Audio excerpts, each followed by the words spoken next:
What's good? It's your boy Fanon. All right. I'm going to talk about Floyd Mayweather Jr. and Mickey Bay and a interview that I listened to from Mickey Bay. And I got to tell you, man, Floyd Mayweather Jr.'s promotional outfit is worse than I thought it was. I listened to Mickey Bay describe blatant violations of the Ali Act, man. Blatant violations of the Ali Act.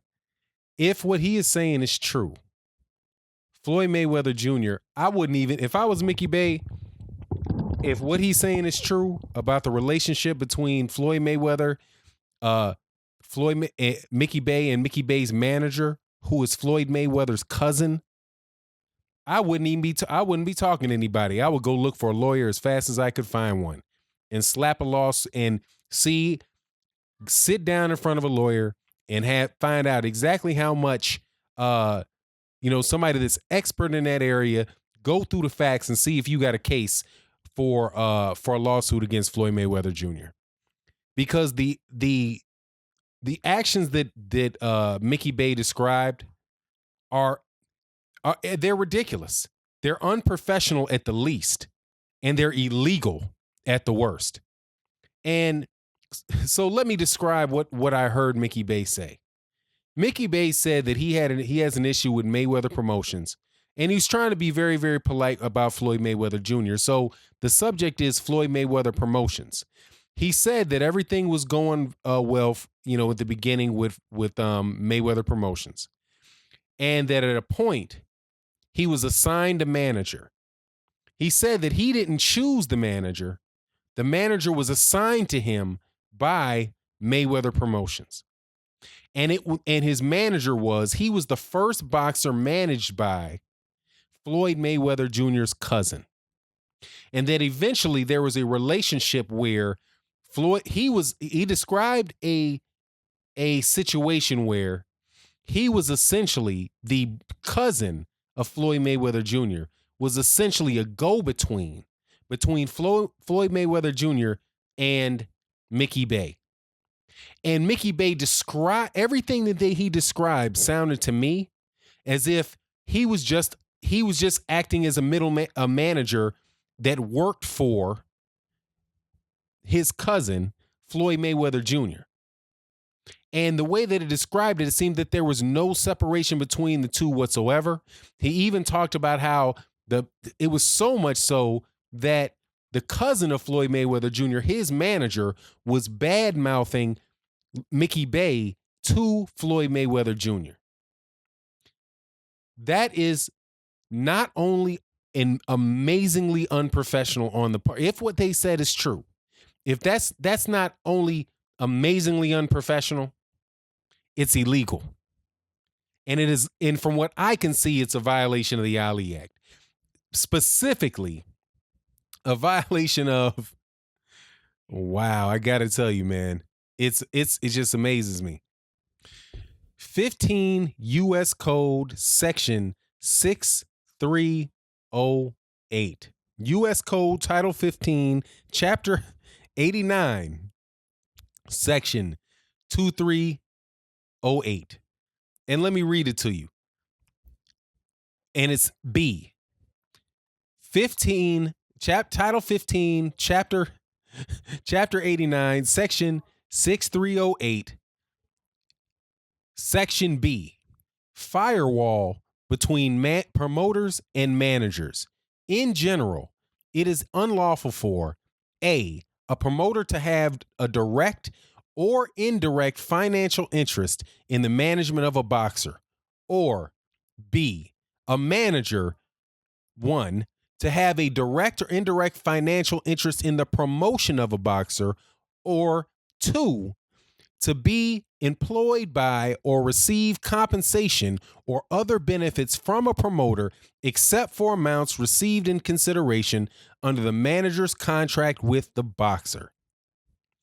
Direct or indirect financial interest in the promotion of a boxer. A manager shall not be employed or receive compensation or other benefits from a promoter except for amounts received as consideration under the manager's contract with the boxer. Exceptions. Paragraph 1 does not prohibit a boxer from acting as his own promoter or manager. And B, only applies to boxers participating in a boxing match of 10 rounds or more. Mickey Bay is a former world champion and competes in 10-round bouts and 12-round bouts. Mickey Bay was not his own promoter and he was not his own manager. So the exceptions don't apply. Based on what they described, I'm telling you, man, that for me, that was listening to that interview that Mickey Bay gave to me was a blockbuster. Because that is illegal, man. Now, grant you that, I don't know the facts other than what Mickey Bay said, right? I can't tell you that Mickey Bay can corroborate what he's saying. I don't know the name of Floyd Mayweather's cousin who was assigned as his manager. But dude, that is absolute. If what he said is true, that's clearly a violation of Section 1B, that a manager cannot have indirect financial interest in the promotion of a boxer, and it can't be employed by or receive compensation or other benefits from a promoter except for amounts received as consideration under the manager's contract with the boxer. To be employed by. If Floyd Mayweather Jr. can assign his cousin to work to be the manager of Mickey Bay, and Floyd Mayweather Jr. pays that man any money whatsoever other than direct monies directly related to the management right out of the contract that Mickey Bay's that Mickey Bay pays him, Mickey Bay has to pay him. Floyd can't pay him, and he can't get any other benefits from Floyd Mayweather. And it is a blatant fight. It's a blatant conflict of interest for those guys to be speaking to one another outside of a request made by Mickey Bay. The manager is supposed to work for the boxer, man. I was listening to this, and you guys can go listen to it yourself. Yeah, I'm sure there's going to be a lot of Floyd Mayweather people saying, I like Floyd Mayweather, man, but come on, man. That is what happened when that's what happened with Mikey Garcia. When Mikey Garcia, it wound up being that they had to settle. Mikey Garcia had to settle with Bob Arum, right? When Bob Arum split. In May 2014, Garcia sued promoter Top Rank under the Ali Act in the federal court of Los Angeles. The case was subsequently moved to note. Garcia claimed that Top Rank engaged in managerial conduct after signing a 2009 promotional agreement. This would be in direct contradiction to the firewall, Section 6308 of the Ali Act, that was established to prevent conflicts of interest. In addition, Garcia alleged that he was not provided disclosures for his fights pursuant to the act. Mikey Garcia was saying that he was really being a firewall is something that is supposed to divide two things, right? You have a promoter. The promoter gets paid. The promoter really pays the boxer. And the boxer is cost to the promoter. The manager gets paid by and negotiates the deals and the best interests of the boxer. The manager, like a Shelly Finkel, is the one that's supposed to go through the numbers and trying to make sure that you get as much money as you can get, trying to get as many boxing matches as you possibly can. And if that manager is managing somebody else, they also have to, the manager should be making disclosures to you about who the other people that he's managing. But most importantly, aside from just the what I think is, man, I think that they could establish a prima facie case for a violation of Section 6308 of the Ali Act, just off what I heard Mickey Bay say. But more importantly, this is a lesson take this as a lesson to boxers. Your manager and your promoter are not supposed to be friends. And they doggone for sure are not supposed to be cousins. Isn't that what happened with Don King? And everybody was like, Don King was having all these, he would have the managers. People would be, the manager was his son-in-law. Like he would assign the manager, a boxer, a manager, because boxers are looking, they're looking to get promotional deals, right? They're looking to get on the boxing cards. They need somebody to work with the promoter. And when a promoter says, yeah, I like you, hey, I want to sign this guy as your manager. If that manager gets all of their boxers from that promoter, that manager doesn't work for you, doesn't work for the boxer. He works for the promoter. And that's what you can hear what happened with Mickey Bay. Now, I won't go into all of the specifics that Mickey Bay just, talked about, but like losing his title because it was going to go to a purse bid. They decided, that they weren't gonna promote the fight or something, and it was gonna wind up having to go to purse bid, and they weren't gonna compete for the purse bid. So Mickey Bay, whoever the opponent was the opponent's promoter or somebody else was gonna win the purse bid. So Mickey Bay would have to go all the way over to China for $20,000, right? And if he goes over there and fights to defend his title for $20,000, the expenses associated with training, travel, training, travel, room and board, all of that stuff, that might have made him take a loss to defend his belt. And that's something that that can easily happen to a boxer if the promoter and the manager are working together, are in cahoots. But in this situation, he makes Floyd Mayweather Jr. sound like he's just super petty. Like if the manager, listen to how crazy this is.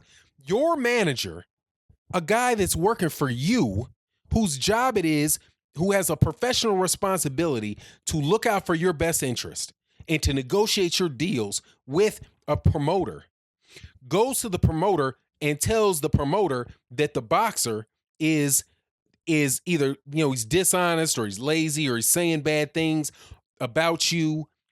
And it's in order to cut you off.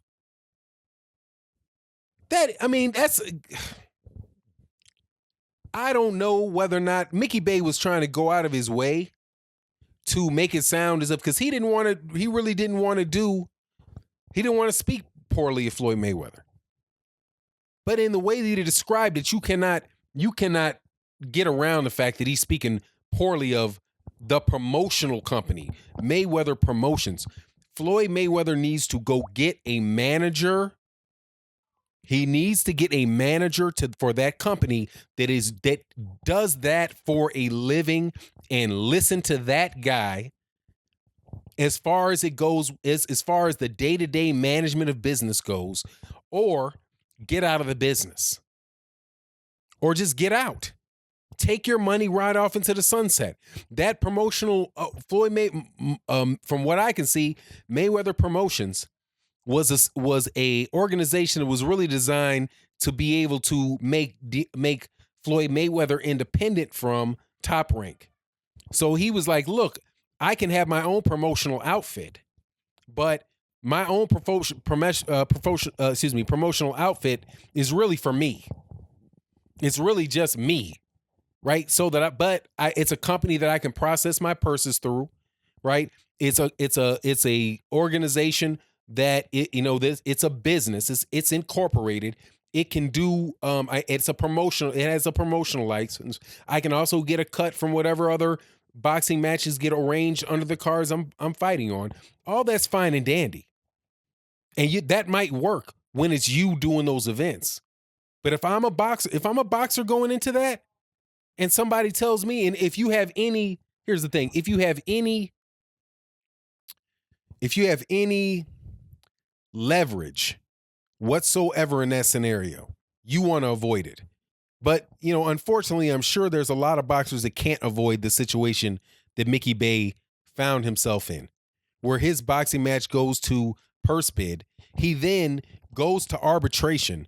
I think he said it was the Las Vegas State Athletic Commission or whatever, to try to get out of the managerial contract that he had with Floyd Mayweather's cousin while he's being while he's fighting for Floyd Mayweather Promotions. Of course he's going to get out of that. I'm sure the arbitrator was like, first of all, yeah, you should let him out of this because it's a clear violation of the Ali Act. And it's a massive conflict of interest to boot. I mean, it's just professionally irresponsible. It's unethical. It's illegal. It's, from what I can see, and again, I just put a stick pin in it. From what I can see why these guys are going to want to leave that organization. Floyd is a great champion, but he's not Richard Schaefer. God, dog. This was what I listened to with Mickey Bay was ridiculous. And I feel sorry for Mickey Bay. And I don't have to, because I was like, man, let me listen to what's going on with Mickey Bay. I don't want to just jump out there and think, maybe Mickey Bay didn't do something that he's supposed to do. And I'm sure there's some issues. There might have been some responsibility on Mickey Bay's side as far as some issues that happened between him and Floyd Mayweather's cousin, or with Mayweather Promotions, or like he lost a fight, right? I think I remember Mickey Bay being in a tough fight that he's supposed to win and he wound up getting knocked out, right? So in the ring, he might have had an issue with something that happened in the ring. But when the very nature of your contractual relationship with your manager is foul, you are asking for trouble, man. And that's exactly what Mickey Bay got, man. And I got to tell you, man, go listen to that. I think it's on Fight Hype. And I'm shocked that Fight Hype aired that. Because I know Floyd Mayweather's kind of, he's not as big of a name as, or soon he won't be as big a name as he was. But man, that is damaging information that Mickey Bay is sharing. And if I was a boxer thinking about signing with Floyd Mayweather Promotions, and I read that and I heard that, or if that was my son, I'd be like, look, man, you cannot take a manager that is your promoter's cousin. Okay? You cannot. Bob Arum is a promoter. You cannot sign a managerial contract with Bob Arum's nephew or Bob Arum's grandson. He got the job because of Bob Arum. The guy that's the manager, Mickey Bay, he got the job because of Floyd Mayweather. Floyd Mayweather hired him to be Mickey Bay's manager. And if he can hire him to be Mickey Bay's manager, that means he's an employee of Floyd Mayweather. And that means Floyd Mayweather has a managerial interest in Mickey Bay. And it also means that Floyd Mayweather's cousin has a promotional interest or an employment relationship with the promoter that promotes Mickey Bay. It's just terrible. Anyway, man, and I'm just calling it like I see it, man. I'm not trying to dog out Floyd. Maybe you don't know. Maybe Leonard Ellerby doesn't know. Mickey Bay obviously don't know because Mickey Bay is talking about it like he doesn't even understand it. The whole time I'm listening to him, I'm like, Mickey, are you kidding me? Are you kidding me? You signed a managerial contract with the cousin of your promoter? Are you kidding me? Are you kidding me? That's like you calling the wife of the policeman that arrested you. You're calling his wife as a character witness for you. And it depending on what she says, you might go to jail. Or he gets fired. Which do you think the wife or the sister of that guy is going to do? More than likely it's clear they have a conflict of interest. And the guy shouldn't take the stand, or if it's a judge and they got a conflict of interest, they shouldn't call the case. They should just walk away from it. And I honestly, man, other than Don King's son being a manager for boxers, I haven't heard of a more blatant conflict of interest than this one in a while. Anyway, it is what it is. And with that, I'm out. Peace.